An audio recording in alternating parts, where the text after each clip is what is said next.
少少嘅意外而中斷。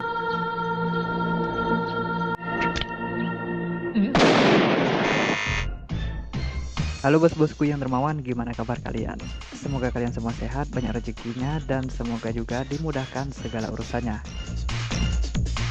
Baiklah, untuk mengisi free time kita kali ini, saya akan mengisahkan alur film jadul lagi yang berjudul Out of the Dark, di mana filmnya sendiri akan mengisahkan seorang pemburu hantu bernama Leon melawan arwah jahat di sebuah apartemen. Nah, penasaran bagaimana kekocakan pemuda tersebut? Yuk langsung saja kita seruput kopinya. Dan selamat menyaksikan.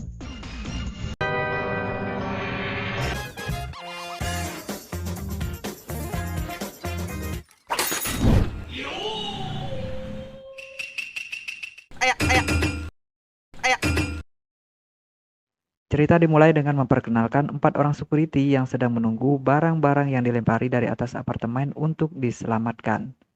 Sebut saja mereka Udin, Samsul, Anto, dan Joko.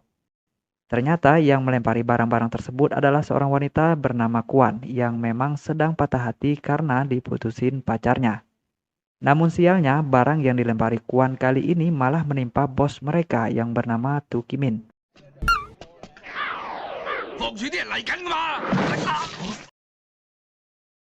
Sementara itu, di tangga apartemen, sebuah keluarga terlihat sedang membakar dupa untuk mendiang ibu mereka yang baru seminggu meninggal karena terjatuh dari tangga tersebut.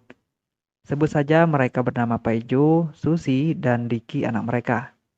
Dan nama ibu mereka yang meninggal itu adalah Ling Hao. Scene kemudian berpindah kepada security yang tadi, di mana saat itu Udin dan Joko sedang berencana melakukan pencurian di apartemen tersebut.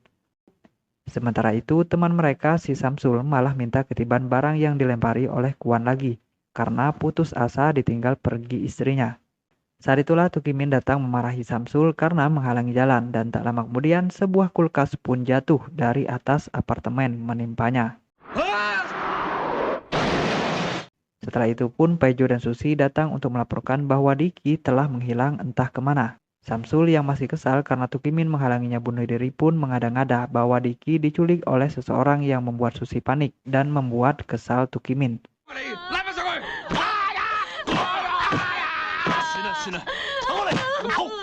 Singkat cerita, usut punya usut, ternyata Diki bersembunyi setelah mencuri paha ayam sesajen mendiang neneknya. Setelah itu sekitar tengah malam, Susi yang sedang sendirian pun tiba-tiba diganggu oleh hantu yang membuatnya sangat ketakutan. Ternyata itu adalah perbuatan arwah Ling Hao yang ingin membunuh Susi untuk membalas dendam. Bahkan dia sengaja merasuki Diki dengan membawa sebilah pisau dapur.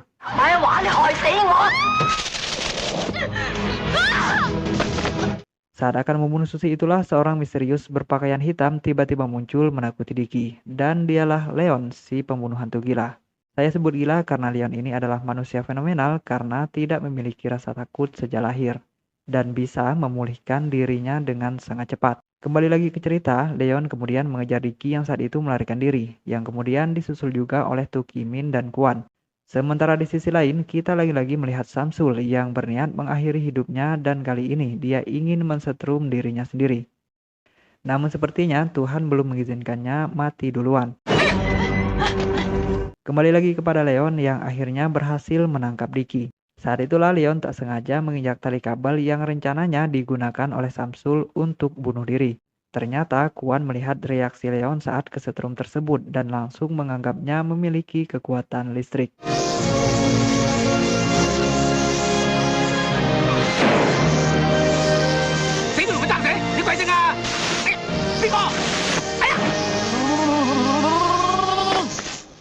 Tak lama kemudian Tu Kimin pun datang ke tempat itu dan ternyata Leon telah pulih kembali.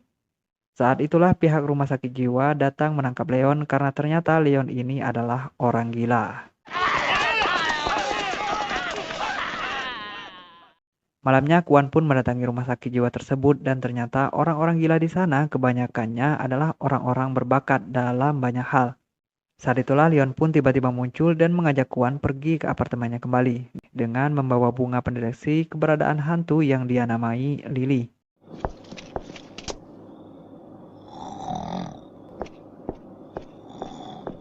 Scene kemudian beralih ke apartemen di mana saat itu Tu Kimin terlihat ketakutan saat menyusuri tangga tempat Paiju dan Susi membakar dupa. Dan tak lama kemudian Tu Kimin pun mendengar suara minta tolong dari belakangnya. Tentu saja dia berpikir itu adalah suara hantu. Namun ternyata itu adalah si pencuri apartemen yang sebut saja bernama Jajang. Tak lama kemudian Tu Kimin pun kembali mendengar suara minta tolong. Dan kali ini adalah suara hantunya Ling Hao. Namun karena Tu Kimin tidak mengenalinya, dia pun menendangnya. Tentu saja Tu Kimin sangat ketakutan melihat kepalanya terlepas dan masih bisa bicara. Ternyata hantu Ling Hao ingin mengadu kepada Tu Kimin bahwa Paiju dan Susila yang telah membunuhnya. Saat itulah Paiju pun muncul membawa pisau berniat membunuh Tu Kimin karena mengetahui rahasianya. Dia pun segera kabur sambil membawa kepala Ling Hao. Sedangkan tubuhnya terus mengikuti kemanapun kepalanya pergi. Saat berlari itulah Tu Kimin masukkan kepala Ling Hao tersebut di dalam tas yang dibawa oleh Joko dan Udin.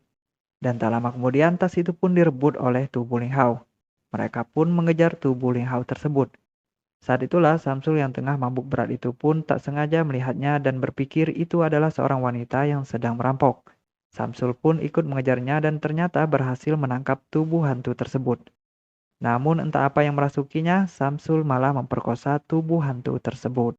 Sementara itu, Udin dan Joko pun akhirnya menyadari bahwa ada kepala hantu di tas mereka. Kembali kepada Tu Kimin yang terus dikejar-kejar oleh Paiju. Untungnya dia berhasil memasuki lift. Namun dia dikagetkan dengan Jajang yang sudah berlumuran darah.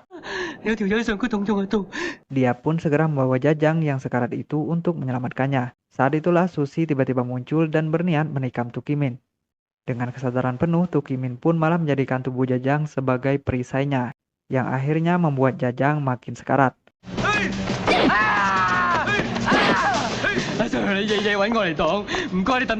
Singkat cerita, Tu Kimin dan Jajang pun terjebak di atap apartemen. Saat itulah Leon dan Kuan tiba-tiba datang. Namun si Leon malah tak sengaja menembak Jajang, padahal niatnya hanya ingin menakuti mereka agar diam di tempatnya. Ternyata Paiju malah jadi ketakutan dan tak sengaja jatuh dari tempat itu. Melihat suaminya mati, Susi pun berniat bunuh diri untuk menyusul suaminya. Tak ingin ada korban lagi, Leon pun membujuk Susi dengan menjanjikannya uang. Namun konyolnya saat Susi sudah berubah pikiran, Leon pun malah tak sengaja menembaknya juga. Sesampainya di bawah, Leon pun segera melakukan penyelamatan darurat dengan membantingnya, menginjak-injaknya, serta memukulinya dengan kursi dan palu.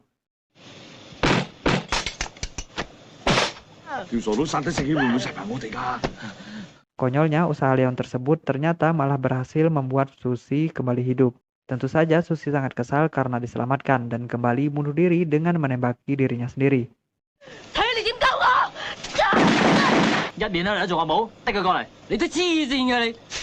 Dan untuk menyelamatkannya lagi, Leon pun menggunakan aliran listrik. Akhirnya Susi pun kembali sadar untuk yang kedua kalinya.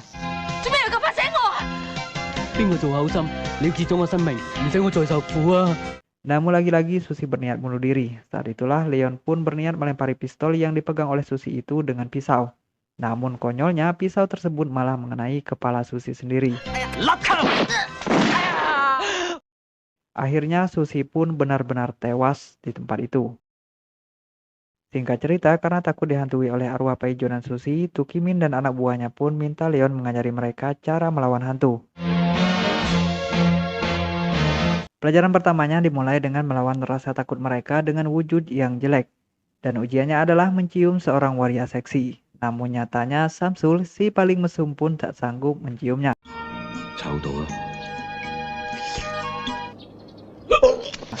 Pelajaran yang kedua adalah melawan rasa jijik dengan menyentuh kotoran.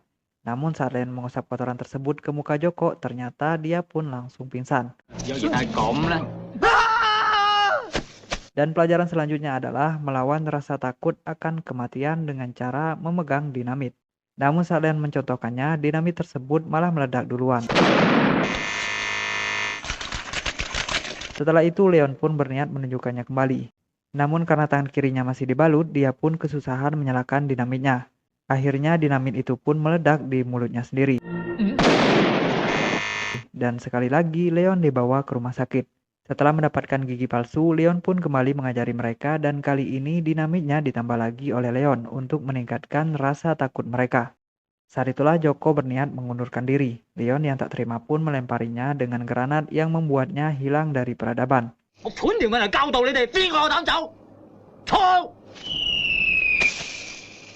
Setelah itu, Leon pun menyalakan dinamitnya dan menyuruh mereka memegang dinamit tersebut bergiliran. Namun konyolnya, dinamit itu malah kembali kepadanya dengan sangat cepat, yang padahal dia sendiri sangat ketakutan. Dinamit itu pun akhirnya meledak di tangan Leon lagi. Namun kali ini si Leon tidak cedera karena ternyata dia memakai baju anti peluru. Keesokannya Leon menyuruh mereka menggunakan cairan yang berasal dari air mata sapi. Katanya dengan mengusap cairan tersebut di kelopak mata mereka, mereka akan bisa melihat hantu. Namun setelah mengusapnya, mereka malah tak melihat hantu apapun di tempat itu yang membuat mereka semakin kesal.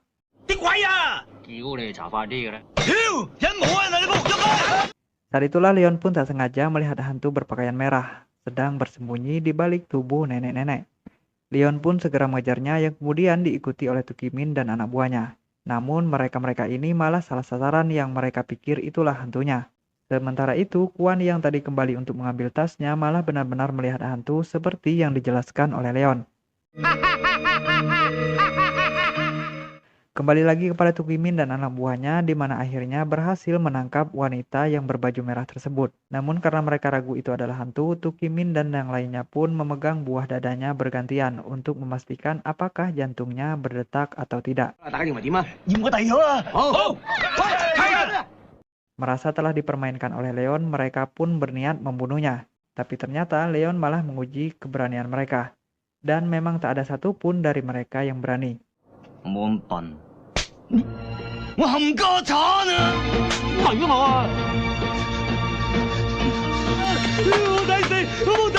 Saat itulah Kuan yang penasaran langsung menikam Leon dengan pisau.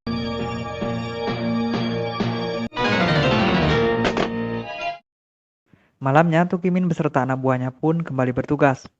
Saat itu salah satu anak buah Tukimin yang bernama Pak Ogut mendapat kejadian aneh, di mana lift yang dia naiki tiba-tiba rusak dan tiba-tiba dia diserang oleh kipas angin. Sementara di ruangan lainnya, Anto yang sedang sendirian pun juga diganggu, di mana ruangannya tiba-tiba menjadi sangat panas, bahkan sampai membuat kulit tubuhnya hancur.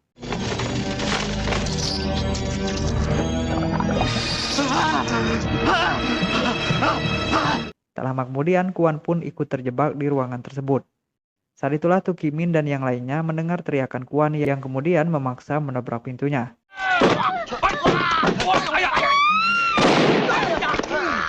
Untungnya Leon muncul tepat waktu untuk menyelamatkan mereka. Dan ternyata itu hanya halusinasi yang dibuat oleh hantu gentayangan di apartemen tersebut. Setelah itu mereka pun dikagetkan dengan suara jam yang menunjukkan tengah malam, yang artinya hantu gentayangan akan lebih ganas dari biasanya.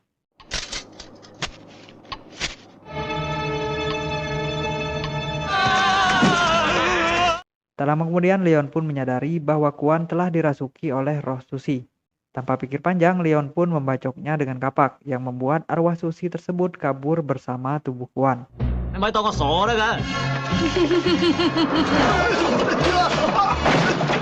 Namun Lily masih mendeteksi bahwa masih ada hantu di antara mereka. Ternyata dia adalah arwah Pejo yang merasuki tubuh Tukimin.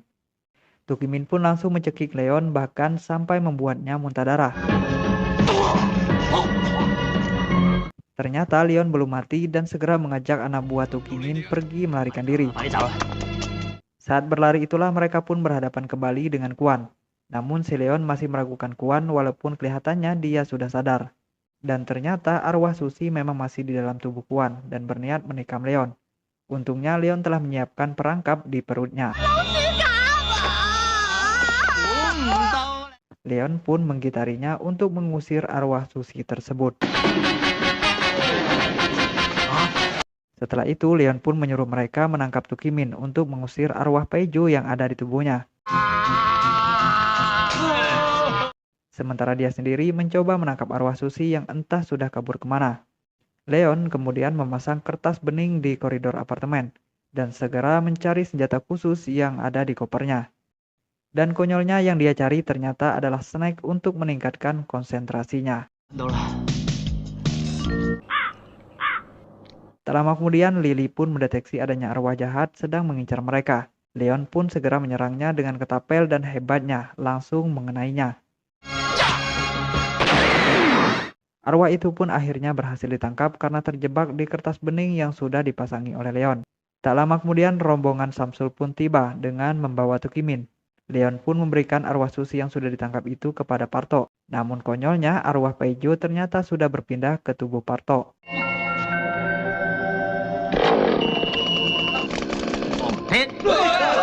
Saat melarikan diri itulah kaki Udin tiba-tiba terhimpit pintu.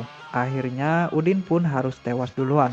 Parto pun segera mengejar Tukimin yang sudah ketakutan setengah mati. Namun sepertinya Parto berhasil selamat karena bersembunyi. Tapi tiba-tiba, ternyata Parto masih di sana dan langsung membunuh Tukimin. Kini yang tersisa adalah Samsul, Joko, Kuan, dan Leon sendiri, di mana saat itu terjebak di atap apartemen. Melihat Parto sudah datang, mereka pun memanjat susunan bambu. Ternyata Parto memotong susunan bambu tersebut hingga roboh. Untungnya Leon bisa menyelamatkan Kuan dan yang lainnya. Namun setelah itu malah dia sendiri yang terancam. Leon pun segera menyogoknya dengan uang. Namun hal tersebut ternyata tidak berguna. Untungnya Samsul dan yang lainnya bisa menarik kayu yang dipegang oleh Leon tersebut. Awalnya Leon berpikir dirinya sudah selamat, tapi ternyata Parto pun segera memotong kaki Leon. Untungnya kakinya tidak jadi kepotong karena ada potongan bambu di kakinya tersebut. Namun akhirnya mereka semua pun terjebak, tak bisa kemana-mana lagi. Saat Parto ingin menyerang itulah Leon melemparinya dengan kulit pisang yang akhirnya membuat Parto pleset dan jatuh dari apartemen tersebut.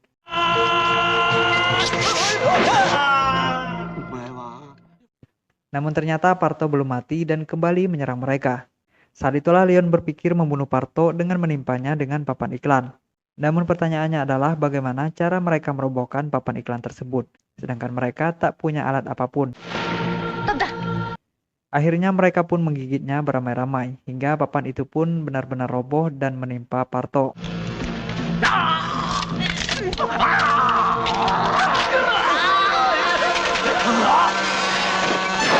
Namun siapa sangka ternyata Parto masih hidup. Saat semuanya benar-benar putus asa, Leon yang hanya bermodal keyakinan pun segera membuat 4 buah topi untuk terbang.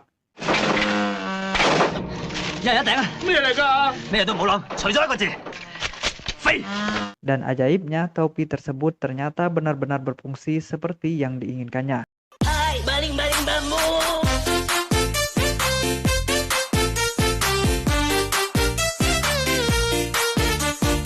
Namun ternyata Parto menempel di kaki Leon. Untungnya dia bisa membunuhnya dengan sebuah granat. Saat mereka berpikir sudah selamat, tiba-tiba arwah Paijo malah merasuki Leon dan langsung menyerang mereka.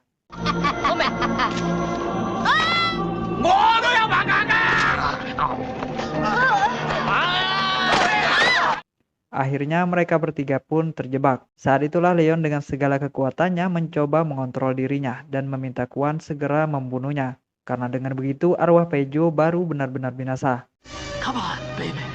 Dengan berat hati, Kuan pun membunuh Leon dengan gergaji mesin miliknya sendiri.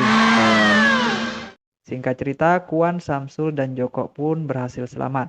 Tapi 3 hari kemudian, Samsul malah tak sengaja membuat Joko jatuh dari lantai 2. Dan Joko pun akhirnya tewas saat itu. Tak lama kemudian, Leon pun mendatangi Kuan yang sekaligus mengakhiri film ini. Tamat. Baiklah, itu tadi rekap alur film Out of the Dark versi Stephen Chow. Gimana menurut kalian mengenai film jadul satu ini? Silahkan bagikan pengalaman kalian di kolom komentar. Dan pelajaran dari film ini adalah jangan takut dengan hantu gentayangan. Tapi kalau sudah menyerang kalian, sebaiknya jangan sok-sok berani. Saya pamit undur diri dulu, semoga kalian terhibur dan sampai jumpa di rekap film selanjutnya.